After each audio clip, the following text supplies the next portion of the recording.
Anyone in close proximity has the same dream. What is it? A secret that can no longer be kept.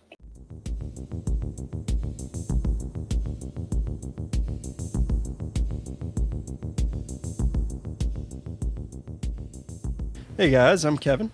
I'm Jake.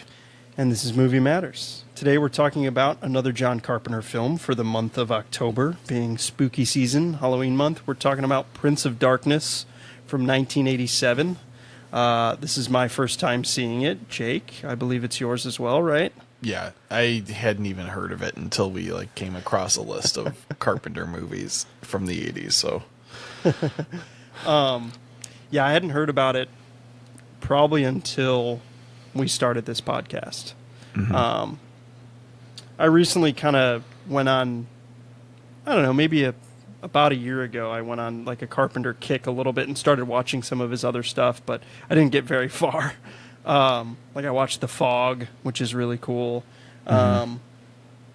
Yeah, I'd never seen this. This was interesting. This is apparently one of his movies in his so-called Apocalypse trilogy. There's The Thing, Prince of Darkness, and then there's one other movie in the 90s we won't speak of because we're not allowed to speak of 90s movies in this podcast. Did you like it? I thought it was fine. I don't know if I'd need to watch it again. Once is fine. I wasn't upset that I had to watch it for the show or anything, It was entertaining, it was interesting. I just feel like it was it fell short in a few areas that I'm sure we'll get to. Mm-hmm. But I mean, it was fine. Yeah. I have a feeling you didn't like it. It's one of those, what mood you're in, what's the perspective that you're watching it in, what's going on in life. It's been an insanely busy week for me. And I watched this movie in 18 different segments. Yeah, that's tough. Yeah. This is not a movie that you can do that. And if you this is a movie also where if you're really busy, this could easily become a chore to watch.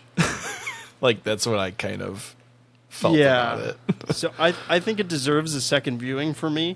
I did like it. I didn't dislike it. I didn't love it. I know I've said this before with certain movies. Yeah. I didn't love it. Some parts are really freaking cool in this movie. It's rated pretty high, on Letterboxd and IMDb. It's decent, 6.7 out of 10, which is decent. Especially coming from The Thing and knowing Carpenter. Honestly, Carpenter's movies aren't insanely amazing. The Thing is. Halloween The Thing is, I think, The Thing and Halloween, I think, are exceptional movies. Escape from New York is great. Yeah. I need to watch more of his other movies. I like The Fog. This is on the level of The Fog for me, where it's oh, that was a cool watch. I'm glad I watched it. And right. I've seen... It's cool. It's interesting. Yeah. But, it's not, something where you're going to be, every Halloween, can't wait to watch Prince of Darkness. Yeah. And that's what The Thing is for us, I feel like. It's we always have to watch that movie. I can watch The Thing every year and be, totally happy with it, Yeah, I could watch that in the middle of July and love it. It's not just a Halloween movie. I liked it. Like I said, it was hard to kind of get through a little bit with just how busy I was. So I'd recommend it as a watch, but kind of like what you said, watch it once and go from there. I think the concept is super awesome. I think the execution is pretty cool. The first 45 minutes are pretty boring, and there's a lot of setup and hey, I've got all these scientists and these characters and these, physicists. And then it starts to get into it, and I expected it to be a little more grotesque, especially with certain scenes in this movie that are whoa, okay, that was bloody. I want more. I want more of that. Give me more blood. Yeah. Yeah, it's I don't know. There's not a ton of trivia on it. There's not a ton of background information I looked up, to be honest. Again, it was a busy week. Did you, what do you think of the plot? Yeah, so, to sum up, and check me, because my wife asked me, an hour ago, she didn't watch this one with me. She was kind of doing the dishes and tidying up as I was watching it. So she caught bits and pieces. Yeah.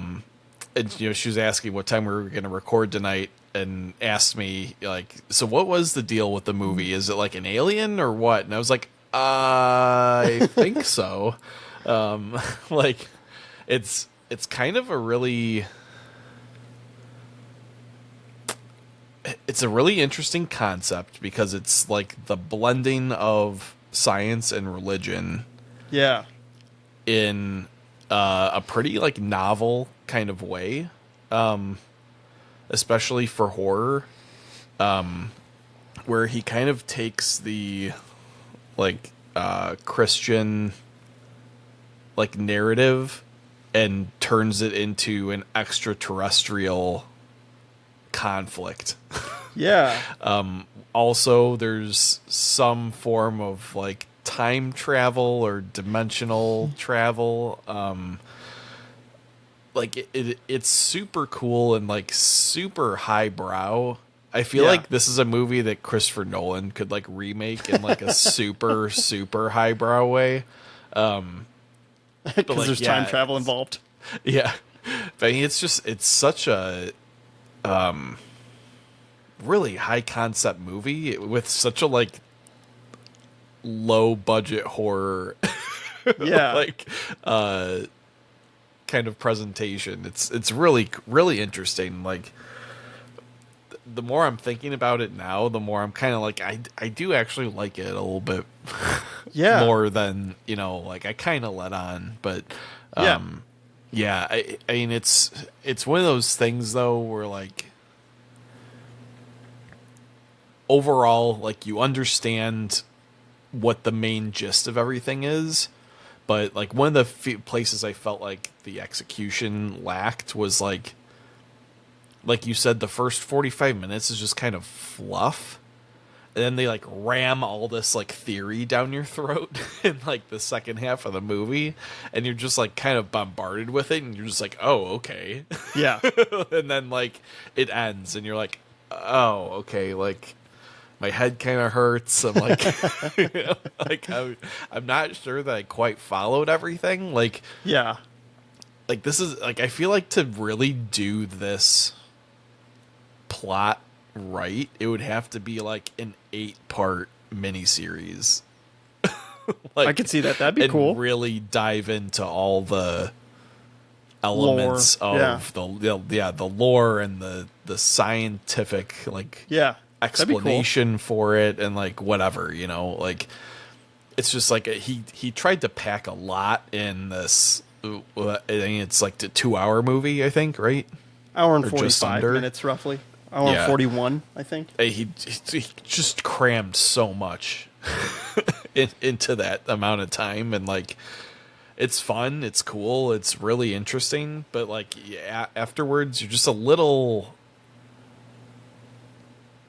unsatisfied, I'd say. But I don't know, not I'm not upset enough to be this movie sucked. Yeah. And it's not that they left a bunch of unanswered questions either. It's just a lot of the answers to the questions are just very surface level, and it's kind of a bunch of assumptions that are made, and everyone just kind of goes with it, and the plot's just that's it,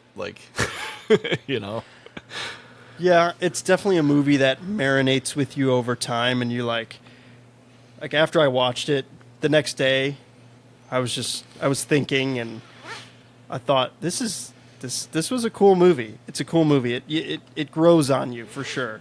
And I think we've had that happen with other movies that we've talked about, and I think that that will happen with this one. It'll grow a little bit more appreciation with talking about it. I just remember watching it, and it was like 12 minutes in, and it was just music and people walking in the beginning. And I was thinking, I literally paused it, and it said 12 minutes, and I was thinking, this is insane. But it's John Carpenter, and his score is fucking awesome. The music he makes for all his movies are killer. It also has, I feel like, the same font for opening credits as The Thing, which was kind of cool. Yeah, I think so. This is also the first film John Carpenter made independently post or since Escape from New York in '81. It also didn't help that he had a bunch of box office failures. He's never really had a crazy box office hit, I feel like, besides like Halloween, and maybe Escape from New York. We'll have to look at that. We'll definitely watch that movie in the future. And he didn't have good luck with Big Trouble in Little China, which that's on our list as well, and that's a fun movie. And there's a couple characters in that movie that are in this movie. But also his frustration with working with studios, like on The Thing, we talked about that. He basically almost got fired right before the movie was ending in The Thing, before they were finishing production. So, yeah, it's interesting. This movie didn't do super well in the theaters either. I mean, it was a $3 million budget, and it made $14 million, which it made some money. That's so pretty decent. Yeah. But he apparently, return on that budget, at least. Yeah. He said it died. Carpenter said it died a swift death in theaters, but found more like a resurgence on video, like most of his movies do. Like we talked about with The Thing. He also, like, this movie he wanted to make. It's very interesting. It's a very interesting and original concept, and very different from most horror movies, and that's why he wanted to make this movie. Which he wrote it, which is pretty cool. He's a smart guy with the writing. I mean, the dialogue's smart, and it's interesting. He wanted to make a film that was atmospheric and dreadful, which the movie is very atmospheric. Because he was at the time noticing a lot of derivative horror movies and wanted to try something different that incorporated quantum mechanics and religion, kind of like what you were mentioning at the beginning of this podcast. So, in the 80s, it's all slasher films. You've got Freddy Krueger, you've got Jason Voorhees. And dumb slasher. Of these dumb people getting killed in these movies. He wanted smart people getting killed in these movies. Which exactly we talked a like lot The about Thing. in The Thing, yeah. Yeah, exactly. So that's kind of a recurring theme with him, which is funny because he basically invented or put his stamp on the slasher film with Halloween, Yeah. And it's cool for him trying to innovate the genre further, and I appreciate that, and that's what I like about this movie. I mean, the liquid is very interesting. The effects are really cool in this movie. I mean, what do you think of them? Yeah, I mean, all of the effects are really neat. I love the liquid on the ceiling. Yeah. Even though it's all it really is the shot is just upside down Because I was inverted. Yeah. But there's some cool stuff when it's pouring into that girl's eyes and mouth. That was again, the coolest shot. Just a reversed fountain, basically. Yeah. But it's so cool. It's such a neat practical effect, and again, this is a movie that's entirely practical effects. And really well done, really cool. Cool stuff, and there isn't as much what do you call it? There's not as many grand effects in this as there are in The Thing. Yeah. But he utilizes what he has in this movie extremely well. Yeah. Agreed. Yeah, I mean, he says it's, and I quote, it's one of his most controlled films visually. Every shot I can see, every shot is basically set to a purpose, where in some films I will let things go. I will let it be more loose. I'll let actors improvise. Every shot in this film is specifically designed to communicate something. He credits the budget with forcing him to be more precise with that low $3 million budget. So pretty cool. And like I said, he's got his cast he likes. You've got Donald Pleasence, who plays Dr. Loomis in Halloween, and his name in this is Father Loomis. I don't know if you picked up on that. It doesn't really say his name, but if you have the subtitles on, it says it, and it says it in the credits because he's just referred to as Father. Yeah. Which I like him. I think he's great. Also, I want to see if you know who the schizo bum is, the main one. Do you know who that is? Oh yeah, it's Alice Cooper. Yeah. Yeah, that's pretty cool. It's pretty awesome. Yeah, Alice Cooper's awesome in this. And he impales Also that guy awesome with the in bike. Wayne's World. Yes. Yes, definitely. I just watched that for the first time, believe it or not. For real? Oh my god. Yeah. Yeah, I'd never seen the whole thing. Pretty wild. It's so good. Yeah, it's funny. Every scene is a bit in that movie. It's weird. Oh, yeah. It's hilarious. Yeah, I almost want to talk about that, but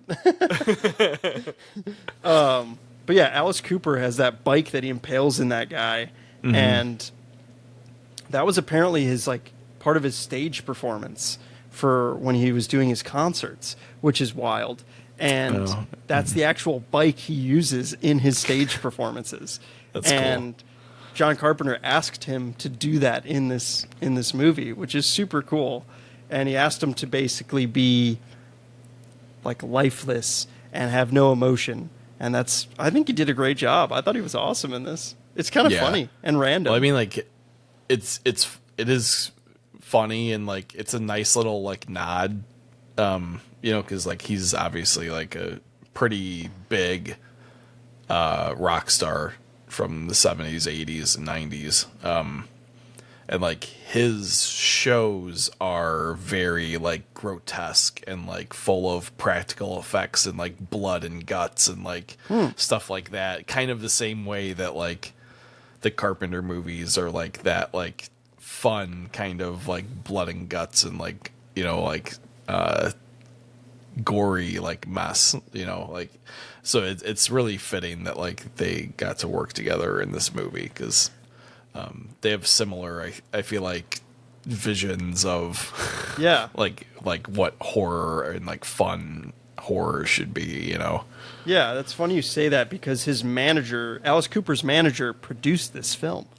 Oh, nice. And Alice Cooper had asked John Carpenter to come to the set to watch him do these practical effects because he wanted to be like influenced, and also because his manager produced the film. But Carpenter eventually decided to offer him the role of the schizo bum, which is hilarious.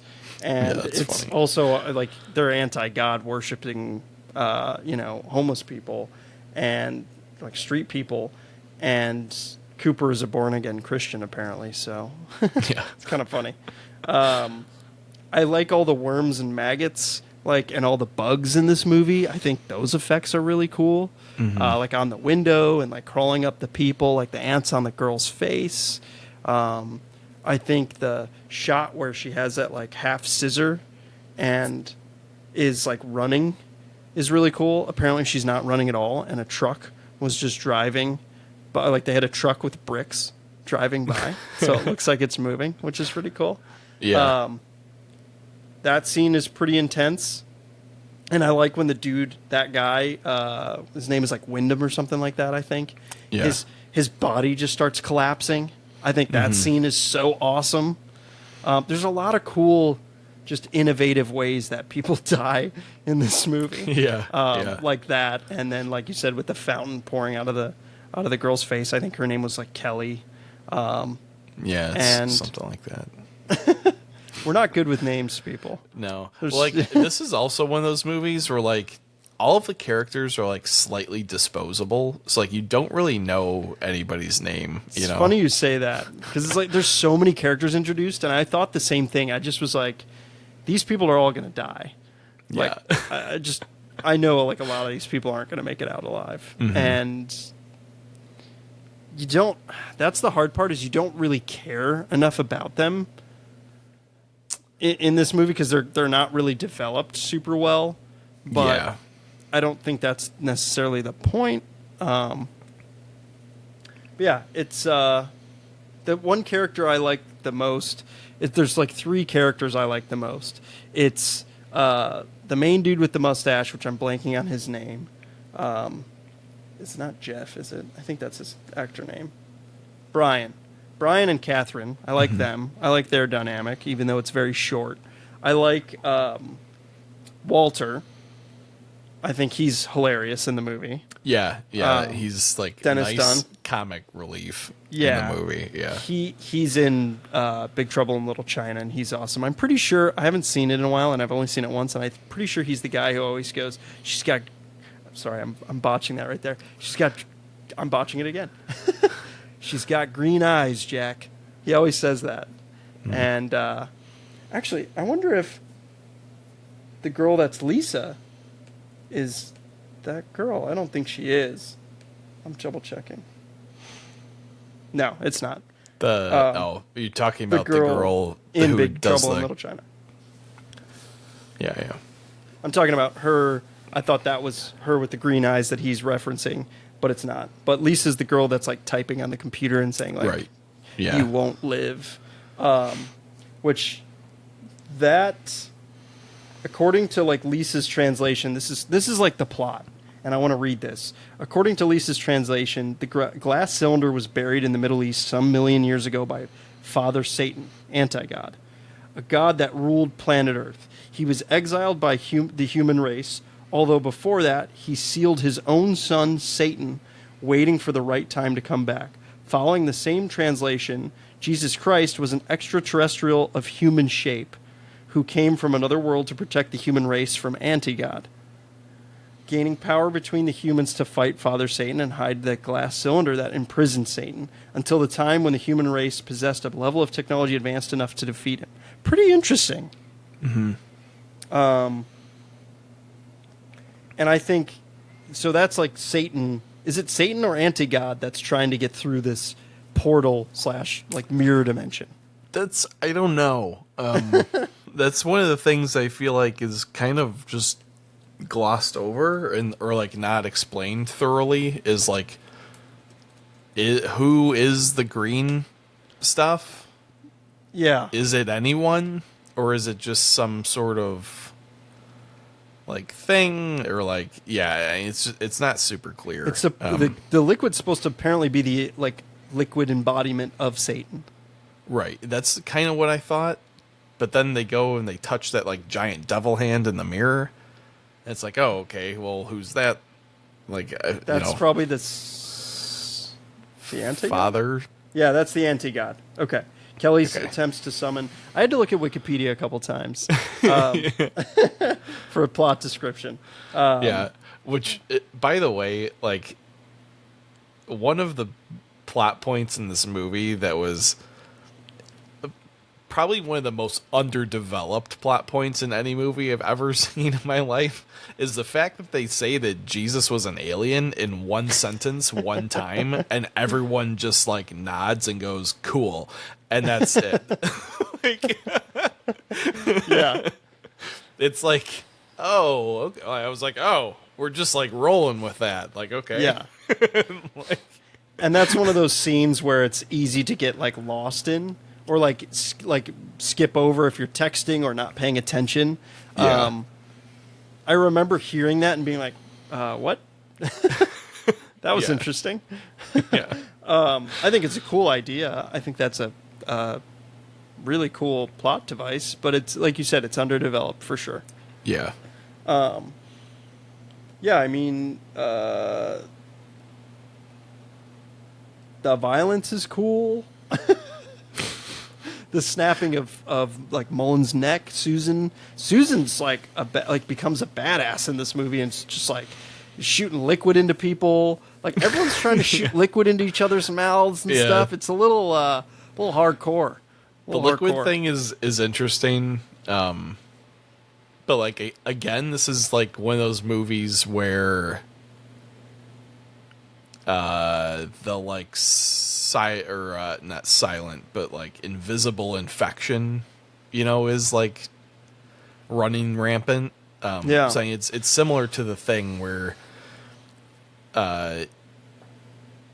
you don't know who's been exposed, although it is pretty easy to tell who has been once they are exposed, because they kind of turn into like a zombie. But yeah. yeah, I mean, I like this kind of movie where like the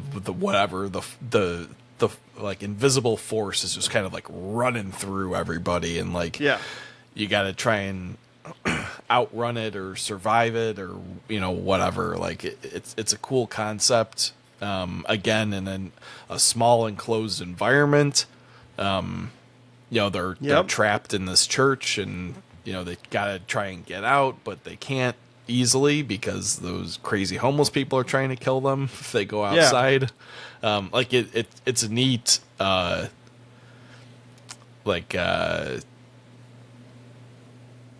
device, I'd say.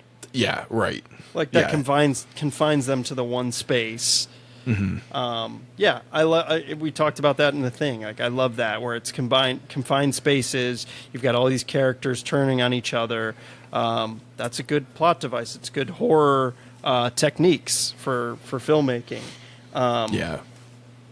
It's especially how like benign this movie starts out. Yeah, like definitely. You obviously know it's a horror movie, and like something's coming, but like. Yeah, the idea that like these people of science get sucked into this like supernatural phenomenon that they can't really fight well, which is the same thing with The Thing. Yeah. Same type of concept, and like it creates stakes. Yeah. And it makes it a little more terrifying, or like the feeling of like dread that like there's like almost helplessness because these people are like powerless to fight this thing. They don't know what they're getting into. Right. Like literally no characters knows what they're getting into except like the father and what's the other doctor's name? The Victor Wong's character, who is awesome, by the way, also in Big Trouble Little China, and he's in Tremors, and awesome in Tremors. And I love when have you seen Tremors? I've seen bits of Tremors. Oh, Tremors is awesome, dude. He gets like killed in his grocery store. It's pretty. Spoiler alert for people who haven't watched Tremors. Howard Bierek is his name, or Barack. In this, it's. I don't know. I mean, it's interesting. There's other plot points that aren't developed enough. Like I definitely wanted more in this movie. I feel like the first 45 minutes could have been concise or shortened, and they could have explained more backstory about this liquid, about these reoccurring dreams that everyone has. Like, everyone apparently has the same dream, and it's a warning sign from the future, which is a really cool plot device. Yeah, I think that's a video transmission. Yeah, into people's brains from the future. Yeah, super interesting idea. Which there's one at the end from 1999, which is interesting. Like, I don't understand what that is, but I read about it. Or I didn't understand about it. I can't talk tonight, sorry. I didn't understand the transmission until I read about it and read the final sequence. Brian has the recurring dream again and now sees that there's like a shadow that's like coming to warn these people. And Brian at the end, and I don't know if you caught on to this, and again, maybe I just wasn't paying attention properly. I watched it kind of late too. That doesn't help. But Brian sees that Catherine, apparently possessed, was the figure emerging from the church, and she's in that warning sign. Did you catch that? Yeah, I saw it was her. Okay. I thought that was super cool. she's Satan's vessel apparently, and she's lying in bed with him, and then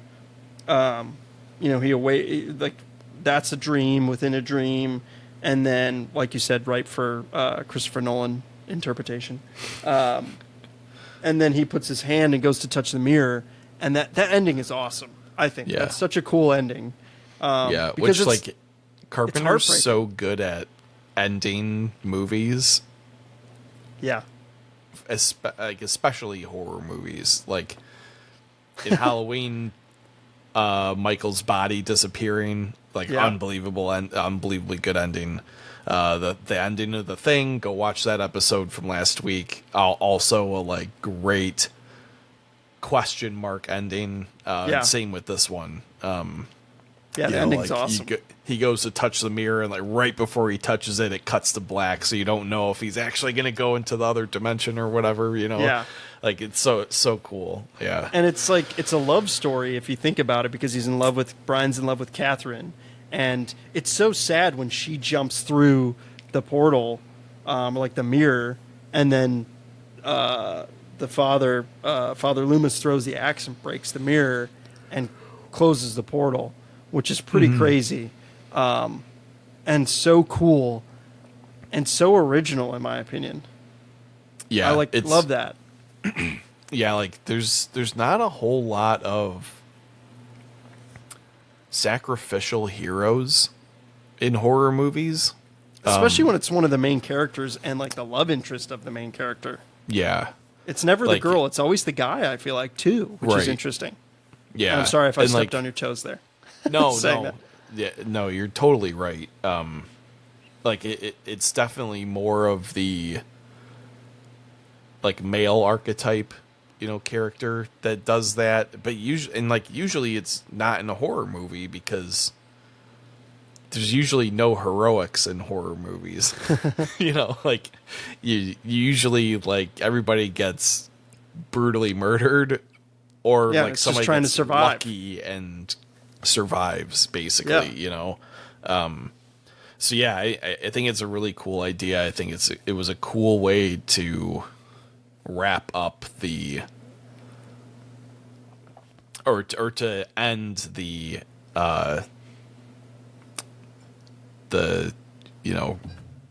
escaping monster, or whatever, however you want to categorize it. Anti-God from coming through, yeah. That whole shot of the hand and everything, and then her swimming back to try and get to the mirror is so awesome, and it's heartbreaking. Which we watch the trailer before every movie just to see what the 80s trailer is like. This trailer was good, mind it. It gave away everything. Yeah. It literally shows the ending of the movie. So that was interesting. But yeah, I liked the trailer. I thought it was good. But yeah, the ending is heartbreaking.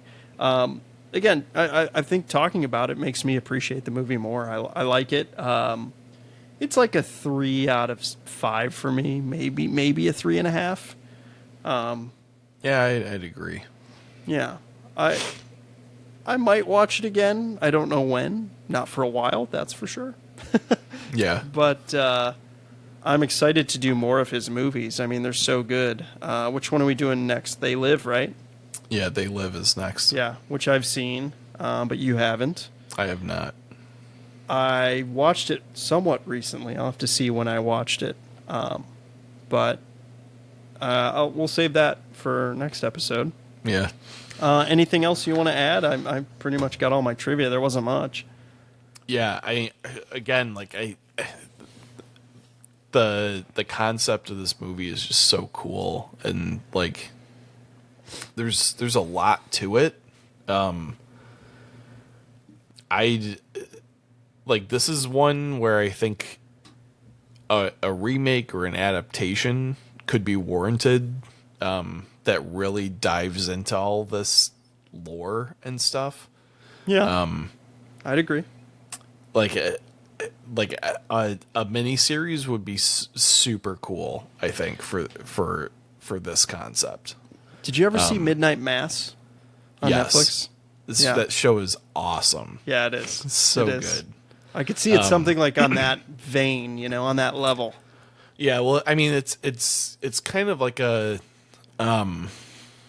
Hill House type of thing too, where like, So we got to get what's his name? Flanagan, Michael Flanagan, I think his name. Right? It's Michael Flanagan. yeah, I think so, right? I think so. And I love him. I know I'm botching his name, but I'm having a brain fart right now. But like Mike Flanagan. Those shows are